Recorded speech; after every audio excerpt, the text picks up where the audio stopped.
Welcome to Detective Diaries, brought to you by private detectives, Answers Investigation. If you are captivated by the art of deduction, the thrill of solving the unsolvable, or the enigmatic world of private investigation, you've just found your new favourite podcast. Detective Diaries is where secrets unravel and the truth is always a clue away. Presented by private detectives, Answers Investigation. Each episode contains offbeat conversations about the real people involved in investigation. And last time I spoke to James Lupton, we just talked for so long that we had to put this into 2 episodes. James, brilliant to see you again. Good to see you again as well. We're back at the Dyke, which is the best recording studio in Brighton, I think, even though it's a very impromptu one. There you go. It's a couple of pints of Harvey's, right? Yeah, well, now you're talking my language. Hi, James. Can we just have a couple of pints of Harvey's, please? Oh, yes, absolutely. Thank you. James, when we were speaking before, I remember you describing interpreting. Note how I'm now using the word interpreting and not translating. You're laughing, but it's a really good point. I mean, this whole interpreting, translating differential is so important. But you described interpreting as an intimate process. What do you mean by that? I mean, first of all, they are really different. Interpreting and translating is very different. I do a lot of translating too, and I love it. I really like being able to sit with a text and produce good English out of something. That's, especially if it's been good Spanish. That's brilliant, that process. But it's totally different from interpreting. I think I talk about interpreting as being intimate. There are 2 ways, I think. I mean, I think last week I talked about booth interpreting, when you're in a bubble, as it were. That's really intimate in some ways as well, because it's as if you're in a darkened room and it's just you and the speaker and you're producing what they're saying. But that's not the kind of intimacy that I meant. I think what I mean is much more. I'm lucky enough that I quite often get a job when I'll be with somebody for a week, and I'll be taking them from meeting to meeting. We'll go to the FCDO, the Foreign Office, we'll go to the Houses of Parliament, we'll go to a public meeting, we'll go to different kinds of meetings. And you're walking around, and between meetings you're talking to the person. If you get on, you don't always get on with them, but if you get on with them, and normally you do, because you've got this bond, you kind of need each other. I need them for the money, they need me to be able to be heard. And so you develop a relationship of some sort. And they do depend on you to be them, or at the very least to represent them. And so this goes back to what I was saying again last week about trying to talk to people beforehand. But here you're talking to someone continuously for a period of some time. Mm-hmm. And they are talking about, very often, the kind of work I do. People who've been receiving threats, people who are really desperate to, or it's very important to them to get their message over, to be heard. This generates a mutuality between you. But then sometimes you're working with someone who you just sort of think, my God, this person's amazing. And I had one earlier this year. I was working with a human rights lawyer from a Central American country, and she was just, her story was compelling. She was a great storyteller, the way she constructed what she was saying. And also I realized over the week, the way she, without compromising what she was saying, but the way she adapted what she was saying to different audiences was just really impressive. And that week included a sort of an informal lunch. And so there she was able to speak much more off the record about what was going on, much more intimately about what was going on. And she told a story about her grandfather and her own children. Mm-hmm. And I'd been working with her for 3 days or so by this time. And I found myself listening to her, and it was fine. I knew what I was going to say. Mm-hmm. And then it came my turn to be her, and I started crying. That's never happened to me before, and it doesn't sound very professional. But what Sounds very human. Yeah, and that's how everybody took it. I think. I kind of got away with it. So she reached over and embraced me and said, and then I told the story. And I think, obviously, because she'd been crying herself. I mean, if your client's crying, then I think you're allowed to cry as well. And as I say, it wasn't her. So that was a product of all of those things I've tried to describe, I think. And then at the end of that week working with her, she actually wrote me a message. And she said, and this is where people, I think I said last week that if it survives the edit, that I don't consider myself to be bilingual. I think I've got good Spanish, and people who speak Spanish will get that when I say what I'm about to say. She wrote to me, she said, nadie ha podido ser yo sin ser yo, pero tú lo lograste. And what that means is that no one else has been able to be me without being me, but you managed it. And that was, for someone who does the work that I do, and who had come to identify very closely with this person, a very special person, it was amazing. It was a great, wonderful feeling. So that's what I mean by it being an intimate process. James, just something you said, which is a bit off topic, but I don't want to alarm you, but we've always believed in, not quite live, but what people are saying, that is the broadcast. There is no editing. So is there something you want to go back over and change? Or? That whole process sounds... I can't find the words. I mean, is there ever a time where you've been really put on the spot and you weren't expecting it? Well, I mean, I can tell you one, which is actually just a bit funny, and I think it's quite funny. It may sound like I'm being put on the spot. It's just the person I'm working with being a bit cheeky. There's another guy that I work with quite often who comes over every now and again. He's a human rights lawyer from Colombia. And so he'll be giving a presentation, and it will get to the stage where he has to talk about los falsos positivos, which were civilians who were... I don't think I even need to say allegedly anymore, because some people have been found guilty for having done it, where poor people mainly were kidnapped by members of the armed forces and then taken to another part of the country where they appeared and were presented, often dressed in uniform or with weapons by their sides, and presented as being guerrillas that had been killed in combat, when they were actually civilians who had been kidnapped and killed. Ouch. In order to... for reward, really. People might get a promotion, they might get a night off, things like that. And it meant that the statistics looked better. Yes. Several thousand people that happened to. So it gets to the point where my client gets to speak about these falsos positivos, extrajudicial killings. And he has this tendency to say, to stop them, and say, oh, well, James knows more about the falsos positivos than I do, so I'll just let him tell you about them. Which, of course, is very unprofessional of him, and I'm the professional, so I say there's no way I'm going to do that for you, and it's not true that I know more about them than you, but it's a little bit uncomfortable, because it does have... He normally does it in a safe setting, but if he does it in a public setting, he's done it in Parliament before, for instance, in a public meeting, and I think he shouldn't do that, because it does put me on the spot. A little bit, because it suggests that my words matter when it's actually his words that matter. Indeed. I'm there for his words, not for my words. I'm going to test But we joke about it. I'm going to test your vocabulary. Oh, God. James, what is the Spanish word for meerkat? Suricata. Sorry, again? Suricata. You told me about a meerkat earlier. Yeah, I was in the High Court. I think I mentioned before that I did a fairly long High Court case a few years ago, and there was a barrister apologised to the judge for... I was on in the booth doing the simultaneous for him at the time, and he apologised to the judge for popping up and down like a meerkat all through the morning.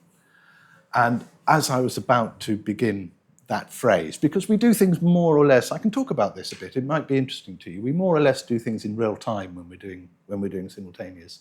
I was thinking, And then I realised that I actually knew what Spanish for meerkat was, which is a fairly recondite bit of vocabulary, but I like animals, and it was just something I knew. I think I talked to some kids about meerkats when we were watching a documentary or something like that. So I was able to render that into Spanish. I was quite satisfied by that. And it's similar when you've got sort of particularly idiomatic uses, or people tell jokes. Jokes notoriously often don't translate because they're culturally laden, but sometimes they do, or there might be a joke in your repertory that seems appropriate.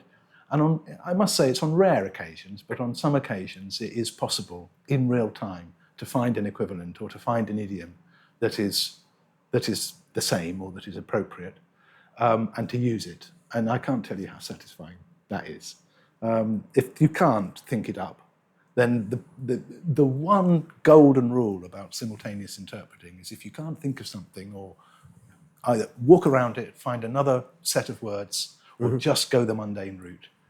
Just be mundane about it, as long as you get the meaning across. But when you are able to get little bits of wit or idiomatic use of language in, it's a great feeling.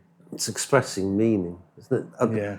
I can remember interviewing a witness in English, I hasten to add, and he was somebody who believed that he had a very, very articulate and wide vocabulary. Yeah, but the unfortunate thing was that he would use a word that had no relation to whatever he was saying. And I remember he kept talking about somebody being extremely enigmatic, and therefore they were very clear and trying to connect one or the other, and realised that he meant the word erudite rather than enigmatic. And he just kept doing this, so that the whole witness interview almost needed its own translator from his form of English to another form of English. And I'm sure you face bigger circumstances than those. So what do you do when somebody just isn't making any sense? It's really hard. It's a nightmare. Again, I would say that it does to an extent depend on context. I mean, if it's happening in a court case, then I think it's up to the lawyer. It's their job to sort it out, to ask a follow-up question, or to say, that's a strange vocabulary, a strange word to choose in that context. Are you sure that's correct? And then they can sort it out in the same way they would in the monolingual case that you've described. But there are other times, and it's happened to me. The other thing is that it's not necessarily just that they're using the inappropriate word, but they just might be a windbag. They might be really pompous and self-satisfied. But if they're receiving an international award or something like that, then, and you're doing it to the public at the award ceremony, then I confess that I will. I think it's legitimate to try and make it more coherent, to structure it a bit. Okay. Which is what the monolingual listener will be doing.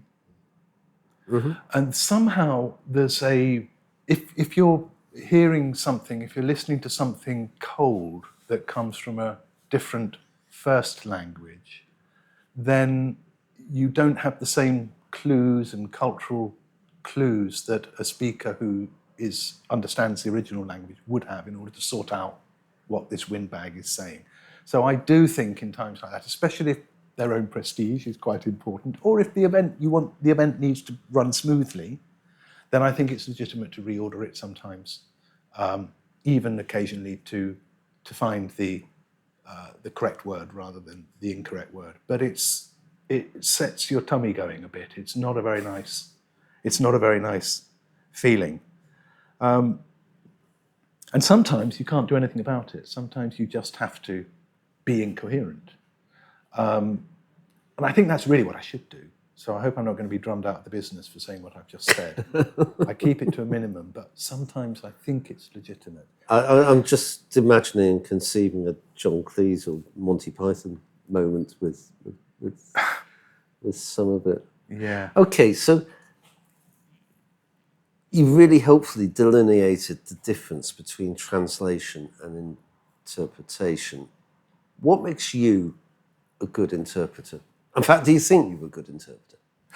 That's putting you on the spot. No, I do think I'm a good interpreter. I do. I've seen films of myself working.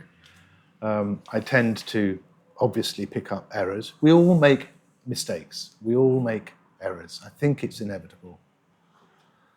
I sometimes worry that it means I'm not as good as I think I am, but I think I'm good. I think I'm accurate on the whole.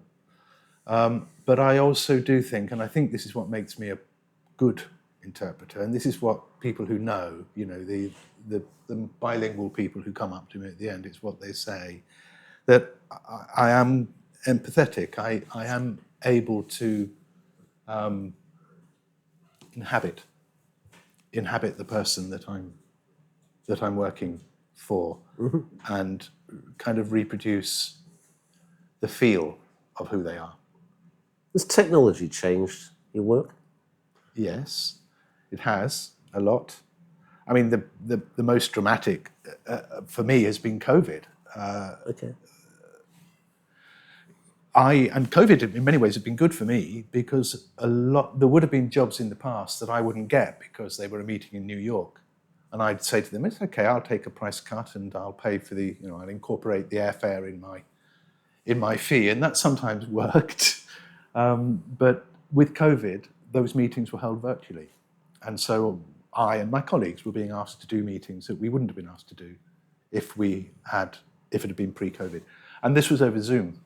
And so the technology of virtual meeting places, Zoom was the first one that had a simultaneous interpreting feature to it. Okay. Others do now as well. And you can be put into what's called a virtual booth. There are 2 channels or 3 channels or 4 channels. And you work it like you would if you were in an interpretation booth in a conference or something. You just pick the language. The audience picks the language that they want to listen in. And it happens. And that's fine, it works really well if certain conditions are met. The connection has to be good, and it often isn't. And people have to abide by our rules, which they normally don't. So we say it's really important you have a decent headset with a good microphone. It's important you're in a quiet room. Try to have a room that's got carpets or curtains and not a bathroom, because they're the echo.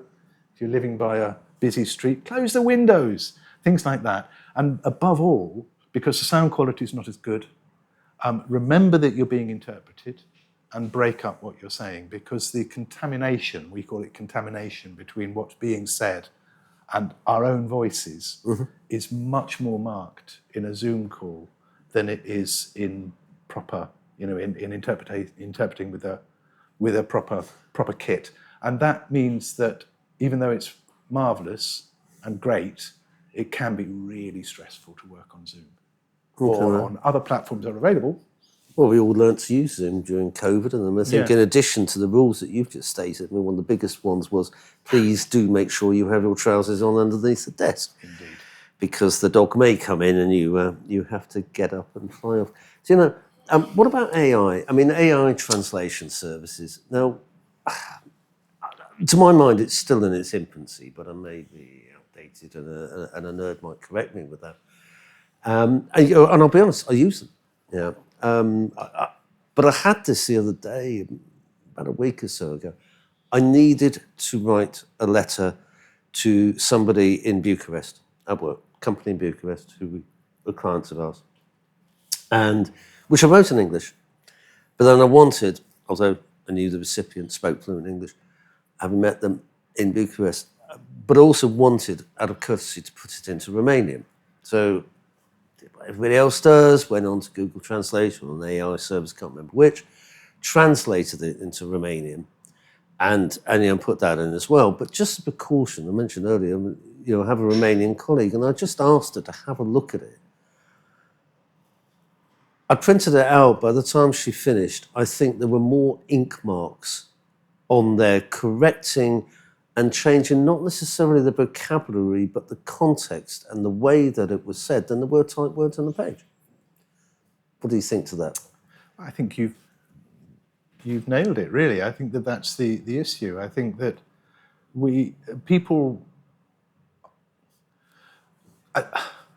clients often, speaking as a translator, don't tell you the truth about the origin of the text. And so they will send us something that's been written by AI, and we'll say, it looks like it's been, who wrote this? What I normally do is I say, could you send me the original? Mm-hmm. And they'll say, no, we can't really do that. There's a sort of a growing science of working out, what are the tells of something that's been written in AI. But it's getting better and better. It's a tricky one, really. I edit texts that have been written by a combination of machines or that have been machine translated. I do that. It's part of what I do. Because beforehand I specialised in, one of my areas that I do quite a lot of work in is academic things that have been written by non-native English speakers in English. Uh-huh. And because I know a lot of the traps that native Spanish speakers fall into when they're writing in English, I've got a feel for editing that work. Ideally, you go back to the author, but it's not always possible. And you have to develop the same sort of skills with AI, I think, as well. You have to sort of begin to realise what kind of errors it can make. But I also use AI in my work. I will sometimes use it if we've been sent something very late that we need for preparation for a piece of interpreting that we're doing. It's a nightmare. It can be really difficult getting texts out of clients. Because the better prepared you are, as with everything, the better prepared you are, the more you've read around it, the specialist vocabulary, what the subject matter is, what the proper research names, and preparation is about. all of that. The more opportunity you've had to do that, the better job you're going to do. And if you're waiting on a document, I've been presented documents as I'm working in the past, which isn't really very helpful. So if I get them late, I've put them through AI because it gives you a text, a 5-page text that I wouldn't have had time to translate, but then you don't reproduce it. You have it there as a reference document, for instance. So that can be useful. I also find, especially when I'm translating, you can ask it questions. I'm thinking this, what about that? You can use it as a sort of an advisor. Again, you don't take it as gospel, but it can have ideas that you haven't thought of or that can be useful. But I would use it as a supporting tool. I certainly don't say, do this job for me. But it's moving on apace, isn't it? Who knows what's going to happen? They're getting better. As you know, I'm a bleeding heart liberal from what you've heard about the kind of work that I do. So there's those concerns. There's concerns about us being undercut in the market, about people being replaced, about slave labour in the global south. Not slave labour, but very poorly paid labour that's being used to create these large language models. There's the amazingly damaging environmental footprint of all of the coolants that they need. It is not environmentally sustainable, this next bit of the capitalist economy that is being developed. So I've got concerns about all of those things. Thank you for that. James, not James behind the bar, but James Lupton, who I've had the most pleasant afternoon with. Gracias de nuevo por haber escuchado a Detective Diaries. Nos puedes encontrar en Spotify, en Apple Podcast o donde descargas tus podcasts. Han estado escuchando a James Lupton en Detective Diaries. Hasta luego. Hola, yo soy James Lupton, intérprete y traductor. Escúchame en el podcast Detective Diaries, hablando de mis experiencias laborales desde la alta corte inglesa al campo colombiano. Hi, I'm James Lupton, interpreter and translator. Come and listen to me on Detective Diaries, talking about my experiences working from the English High Court to the Colombian countryside. Get involved! Detective Diaries is interactive, which involves you, the listener. Do you have a case you'd like discussed? A burning question about investigative life? Send an email to podcast@private-detectives.co.uk or reach out via social media. You may hear your story featured in an upcoming episode. Don't forget to leave your contact details. The email address is in the show notes. Listen to the story of Frederick Aberline on Detective Diaries and join us in a foray into the life of the celebrated detective who led the hunt for Jack the Ripper. This episode takes us from his birth and childhood in the county of Dorset to the shadowy streets of Whitechapel. It's a reminder of his enduring legacy in British crime history. The story of Frederick Aberline is available right now. Search Detective Diaries on Spotify and Apple Podcasts.